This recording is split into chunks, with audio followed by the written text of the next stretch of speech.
A sloth, a donkey, and a curious human. Send a prompt and see what they're doing. One hits record with a question on his mind. Two brothers pick it up, see what they find. Corn takes his time, Herman's got the facts. Back and forth, they never hold back. My weird prompts, come on in, that's where we begin. My weird prompts, glad you're here. This episode was generated using artificial intelligence. Please verify facts. My Weird Prompts is a community-driven initiative exploring how AI can fuel curiosity and uncover the fascinating ways our world works. GPU compute for this podcast is generously provided by Modal. Learn more at modal.com. Hey everyone, welcome back to My Weird Prompts. I am Corn, and I am joined as always by my brother, Herman Poppleberry. Great to be here, Corn. We have a topic today that I think every single person living in this country has complained about at least once in the last month. Our housemate Daniel sent us this one, and it really hits on that weird economic friction we feel every time we try to plan a vacation. It is the great Israeli travel paradox, right? Daniel was asking about why it feels like the entire country is currently designed to push us out of the borders if we want to relax. You look at the prices, and it is literally cheaper to book a flight to Athens, stay in a nice hotel, eat like royalty, and fly back than it is to just drive 2 hours north to the Galilee and stay in a little cottage for a weekend. It is not just a feeling, Corn. The numbers actually bear that out. We are living through a fascinating split-screen economy. On one side, you have the international aviation market, which has become hyper-competitive and remarkably efficient, thanks to policy changes over the last decade. On the other side, you have the domestic hospitality sector, which is essentially a stagnant, high-cost island. And that is exactly what we are going to tear apart today. We want to look at the structural forces here. We are talking about the legacy of the Open Skies Agreement, the high-stakes game of airport slot management at Ben Gurion, and why the domestic tourism market seems to be stuck in this high-price, low-supply trap. It is a classic case of how regulation and market entry can either bloom into a consumer paradise or wither into a protectionist bottleneck. Daniel wanted us to dig into why this is happening and if there is any way out of it.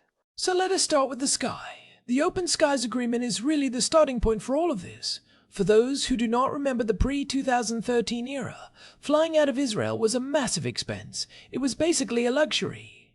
Then the government signed this agreement with the European Union. Herman, you have looked at the history of this. Why was it such a fight to get this through?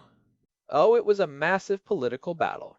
You have to remember that before Open Skies, the Israeli aviation market was heavily protected. El Al, our national carrier, basically had a comfortable arrangement.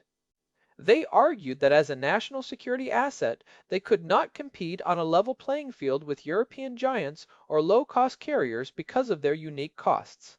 Right, and we have talked about this in episode 1138, when we looked at El Al's security model. They have to pay for onboard security, missile defense systems on the planes, and they cannot fly on Shabbat. Those are real costs that a company like Ryanair or Lufthansa does not have to deal with. When we recorded episode 1138, we went deep into the C Music system, that laser-based missile defense. That costs millions per aircraft to install and maintain. Plus, El Al has to pay for security personnel at every foreign outstation, which is a massive overhead. Their argument was that if you open the floodgates, the low-cost carriers will cherry-pick the most profitable routes, drive El Al out of business, and then if there is a security crisis or a war, Israel will be left with no way to get people in or out because the foreign carriers will just stop flying. It is the sovereignty argument. It is a compelling argument on the surface, especially given our neighborhood. We saw it happen during various escalations where foreign airlines just vanished overnight, but the government eventually pushed through anyway in 2013. And the results for the consumer were, frankly, incredible. They were transformative. Between 2013 and the start of the current decade, the number of passengers passing through Ben Gurion Airport basically doubled. We went from around 12 million to over 24 million at the peak. You saw the rise of the low-cost carrier model here. Wizz Air, EasyJet, and for a while Ryanair completely changed the math of what a vacation costs. Suddenly, a flight to Budapest was cheaper than a taxi ride to the airport. But it is not just about more planes. It is about how the airport itself functions. I was reading about the mechanics of slot allocation because that seems to be the hidden battlefield where these airlines fight. If you want to fly into Israel, you cannot just show up. You need a slot. Right, and this is where the technical side gets really interesting. Ben Gurion is what the International Air Transport Association, or IATA, calls a Level 3 airport. That means it is fully coordinated because the demand for infrastructure exceeds the supply. We only have so many runways and so much terminal capacity. The Israel Airports Authority, or the IAA, manages these slots based on those international IATA guidelines. And the IATA rules generally favor the incumbents, do they not? They have this thing called grandfather rights. They do. It is essentially a use it or lose it system. If an airline held a series of slots in the previous summer season and used them at least 80% of the time, they have the right to keep those exact same slots for the next summer season. This makes it very hard for a new player to come in and grab the prime morning departure times or the evening arrivals that business travelers want. So even with open skies, the legacy carriers like El Al United or Lufthansa still have a massive advantage because they own the best real estate in the schedule.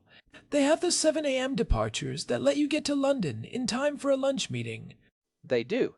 But the low-cost carriers found a workaround. They are willing to fly at weird hours. They will land at 11 at night and take off at 6 in the morning because their whole model is built on high frequency, low turnaround. They do not care about the business lounge or the prime midday slot as much as they care about keeping that plane in the air for 20 hours a day. The problem we are seeing now, in March of 26, is that as Ben Gurion nears its physical limit, even those weird hour slots are becoming scarce. That brings us to Wizz Air. There's been a lot of talk lately about them establishing a permanent base here. Why is a base such a big deal compared to just flying in and out? A base is a game changer for pricing and reliability. When an airline bases aircraft at Ben Gurion, it means the planes stay here overnight. They hire local crews, they do their maintenance here, and they can start their first flights of the day much earlier. For the consumer, it means more routes to secondary cities. Instead of just flying to London or Paris, a Wizz Air base might give you direct flights to 10 different cities in Poland, Romania, or Italy that you could never reach before without a connection. It also means that if there is a delay in Europe, it does not necessarily cancel the morning flight out of Tel Aviv because the plane is already here. It also creates a massive downward pressure on prices because their cost per seat mile drops when they have that local infrastructure. It forces everyone else to compete. But on the flip side, we saw Ryanair exit the market recently. And I have to say, Ermin, I am not mourning that one. I know you have a bit of a vendetta against their customer service, Korn. It is not a vendetta. It is an observation of a broken model. Look, I am all for competition, but Ryanair's approach to the Israeli market always felt exploitative. They would lure you in with a €10 fare and then charge you €50 for a backpack and another 20 to print a boarding pass. And the moment there was a slight regulatory hiccup or a dispute over terminal fees, they would just pull out and leave passengers stranded. From an economic perspective, their exit might actually be a net positive if it allows more stable carriers like Wizz Air or Transavia to take those slots. Well, their exit was actually a very specific dispute with the Israel Airports Authority over Terminal 1. For our listeners who do not know, Terminal 1 is the older, low-cost terminal. It has lower passenger fees for the airlines, about $11 per person, compared to nearly $30 in Terminal 3. During the recent security escalations, the IAA closed Terminal 1 for a while and moved everything to Terminal 3, which is the main fancy terminal. And Terminal 3 has much higher operating costs for the airport, so they wanted the airlines to pay the higher fee. Ryanair refused to pay the Terminal 3 fees. They wanted the IAA to charge them Terminal 1 rates while using the premium terminal. When the IAA said no, Ryanair just canceled their entire flight schedule. It highlights the fragility of the low-cost model. They have zero loyalty to a market. If the margins drop by 5%, they are gone. This is why I think your point about Wizz Air's base is so important. A base is a commitment. You do not just pack up 3 based aircraft and 200 employees overnight because of a fee dispute. Which actually reinforces why having a base is so much better for the country's economic stability. But the slot constraint remains the biggest hurdle.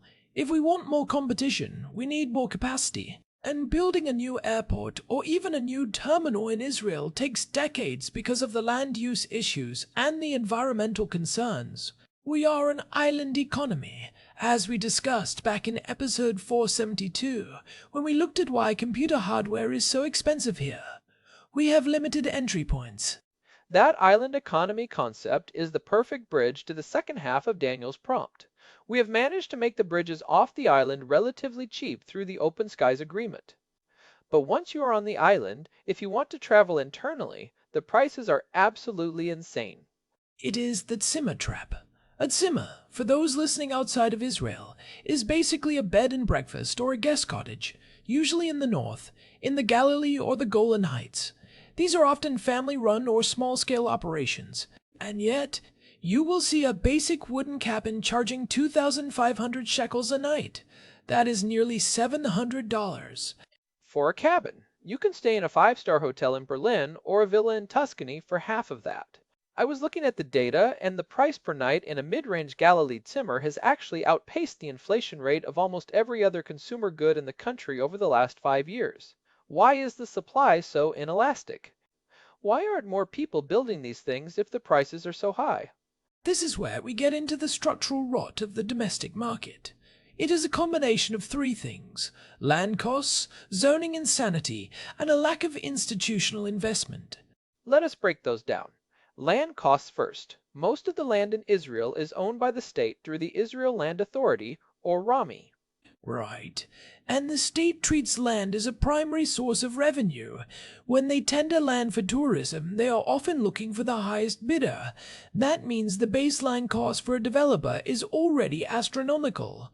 If you pay millions of shekels just for the dirt, you cannot afford to build a mid-tier, affordable hotel. You have to build a luxury boutique resort just to break even on your capital investment. So the government is essentially taxing the vacationer before the first brick is even laid. And then you hit the zoning. If you own a piece of agricultural land in the north and you want to put up 5 guest cabins, you have to go through a bureaucratic nightmare that can take a decade.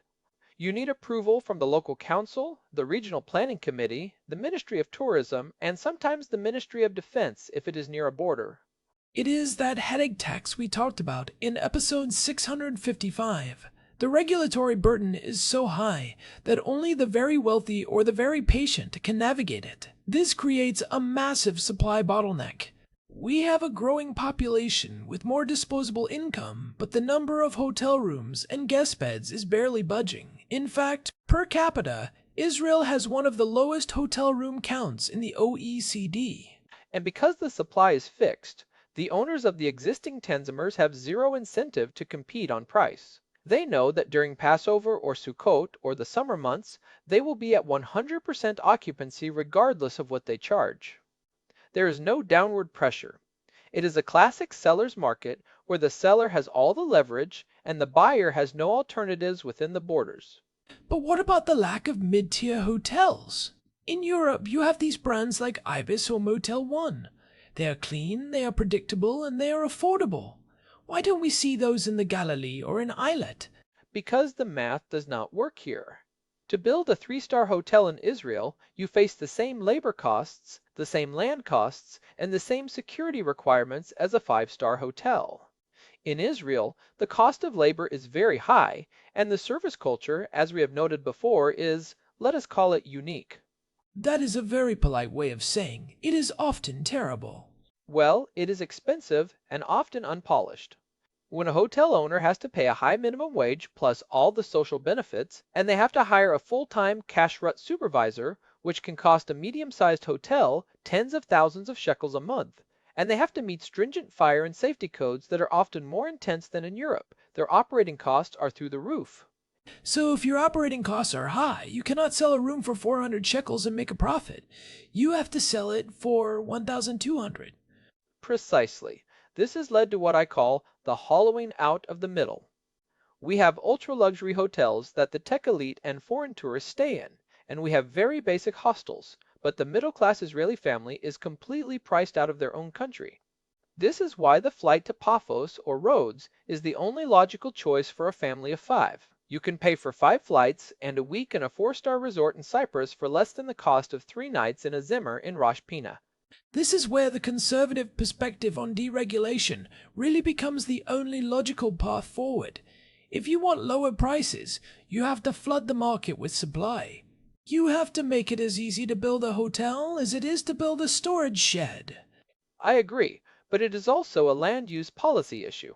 The government needs to stop treating tourism land as a cash cow. They should be offering long-term leases at nominal cost to developers who commit to building mid-range high-density hospitality projects. Instead of one Zimmer on an acre of land, we need 20-room lodges that share infrastructure and staff. It is about economies of scale. The Zimmer model is fundamentally inefficient. One family managing 2 cabins is never going to be as price efficient as a professional management company running 50 rooms. But the current zoning laws in the Galilee often forbid that kind of density because they want to preserve the rural character of the villages. Right, so we preserve the rural character, but we make the countryside a playground only for the rich. It is a classic trade-off where the unintended consequence is social exclusion. And let us talk about the service crisis again. If I am paying $700 a night, I expect a certain level of service. But in Israel, because there is no competition, the owners do not feel the need to invest in training or facilities. You get a dusty room, a broken air conditioner, and a shrug when you complain. That is the headache tax in action. When the consumer has no alternatives, the provider has no incentive to improve. This is why the Open Skies Agreement was so successful. It gave Israelis an alternative. The moment it became cheaper to fly to Cyprus, the hotels in Eilat actually had to start trying.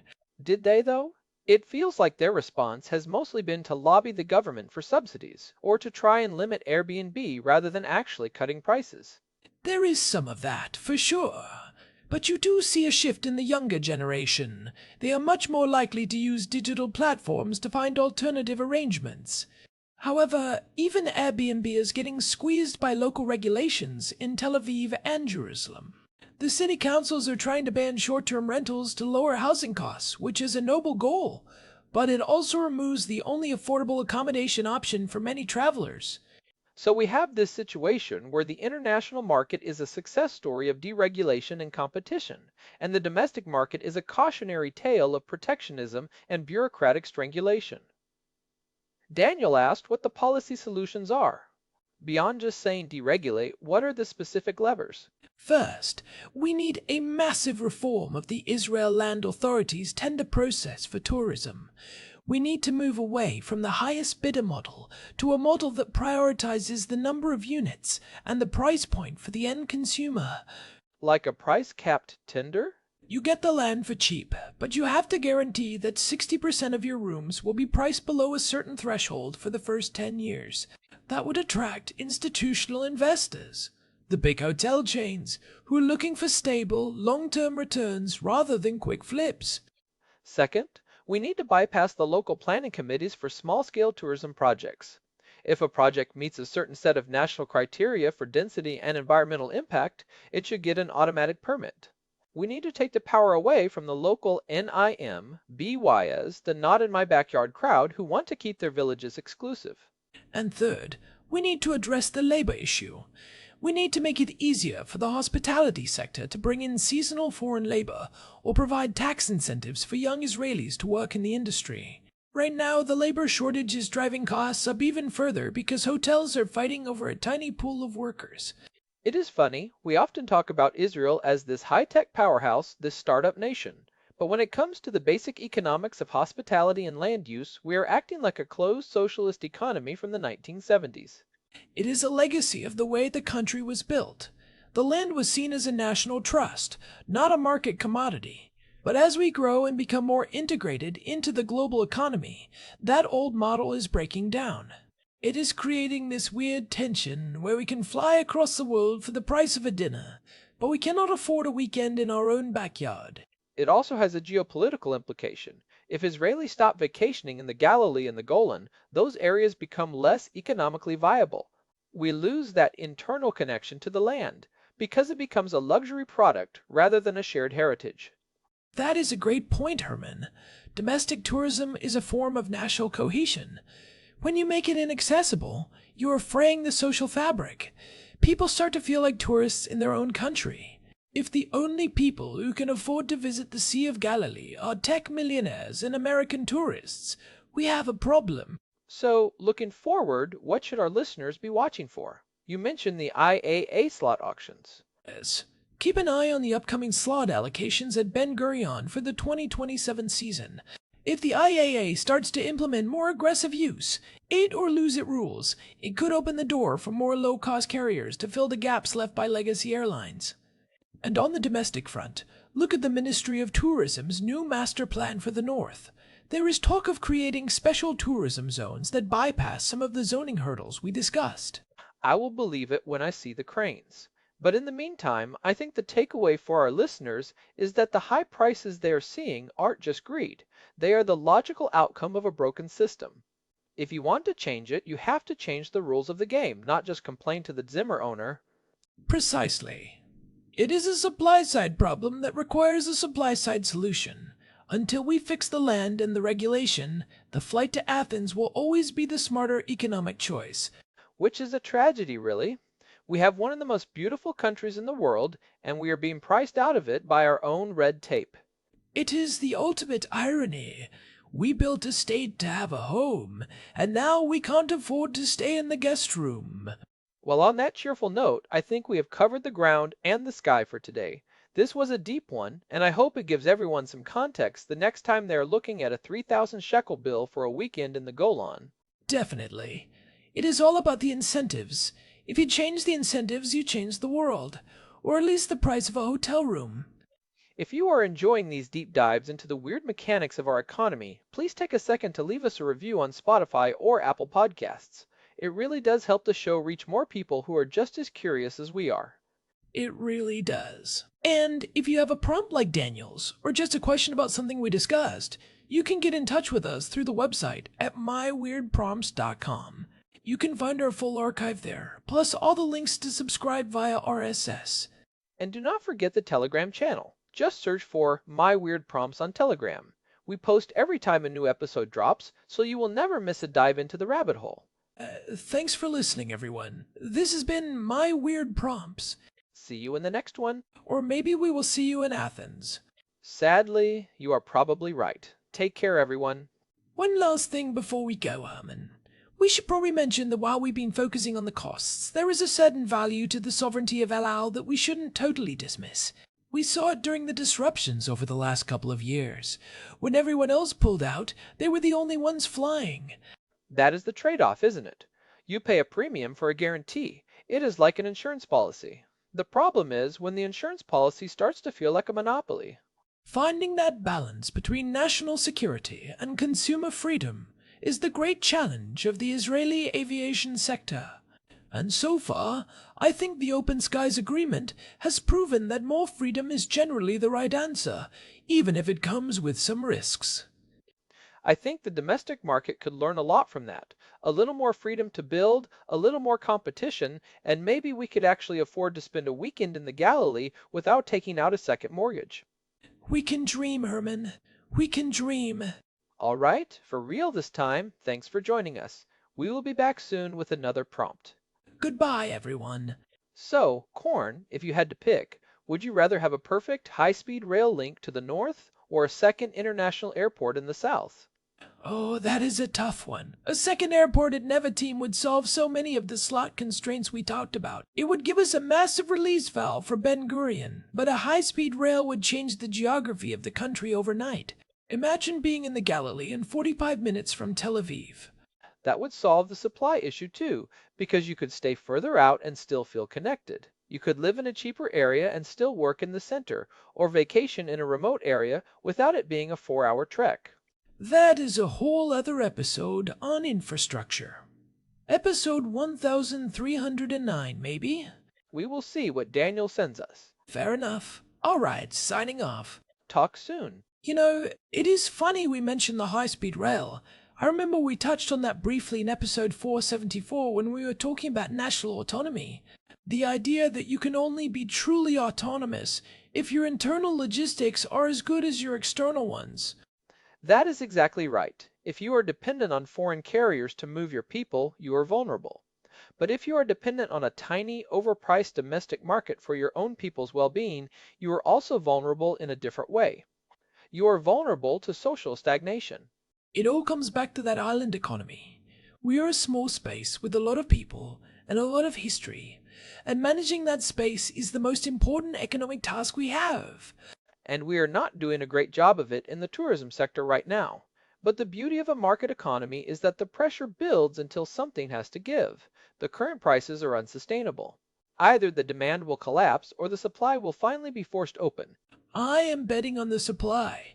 There is too much money on the sidelines waiting to be invested in Israeli hospitality if the government would just get out of the way. I hope you are right. For the sake of my next vacation, I really hope you are right. Me too, Herman. Me too. All right, we are definitely over time now. Thanks again, everyone. Bye. Bye.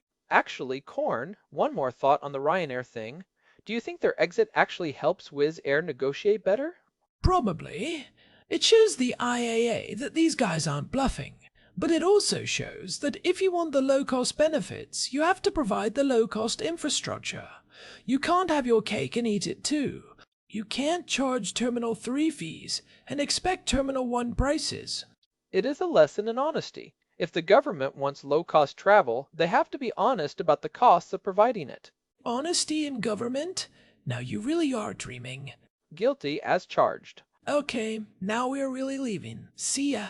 Herman Poppleberry, signing off. And Corn the Sloth, out. You said you weren't going to mention the sloth thing. It slipped. It's the end of the show. No one is listening anymore. I bet they are. Well, if you're still listening, you are a real one. Thanks for sticking with us. Truly. Goodbye. This episode was generated using Gemini Flash 3. Text-to-speech engine was Chatterbox. Thanks for listening to our show, my weird prompts, where our thoughts go from slow to